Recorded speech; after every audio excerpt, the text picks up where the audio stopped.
Hello বন্ধুরা, আমি স্মৃতি। আগের ভিডিওতে দেখেছি যে আমার বর বাজার করে নিয়ে তার শ্বশুরবাড়িতে এসছে। তো তার জন্যই আমি এতগুলো কচু নিয়ে বসে পড়েছি। কচুগুলো কাটছি কেন বলো তো, ইলিশ মাছের মাথা দিয়ে রান্না হবে তাই। তো কচুর শাকগুলো কাটতে কাটতে আমার হাতের তো 12টা বেজে গেছে, হাত পুরো কালো হয়ে গেছে। এই কালো দাগ কীভাবে তুলবো তার কিছু টিপস বলে দিও। তো ইলিশ মাছের মাথা দিয়ে কচুর শাক হবে, আর সর্ষে বাটা দিয়ে ইলিশ, আর কাতলা মাছ হবে আলু দিয়ে, ব্যাস এই অনেক। তারপর দেখো আমরা সবাই কলা পাতায় খাবো বলে আজকে কলা পাতা কেটে নিয়েছি। তারপর আমার বর খেতে বসেছে আর তাকে তার শালাবও খেতে দিচ্ছে। তো দেখো প্রথমেই কাতলা মাছের লেজা দিল তাকে। আসলে সে লেজা খেতে খুব ভালোবাসে, ওই জন্য লেজা দিয়েছে। তো সে টেস্ট করে বলছে নাকি রান্নাগুলো খুব ভালো হয়েছে।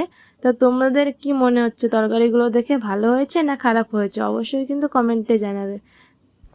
সবাই মিলে একসঙ্গে খাওয়ার মজাটাই আলাদা, খুব আনন্দ হয়েছে কিন্তু।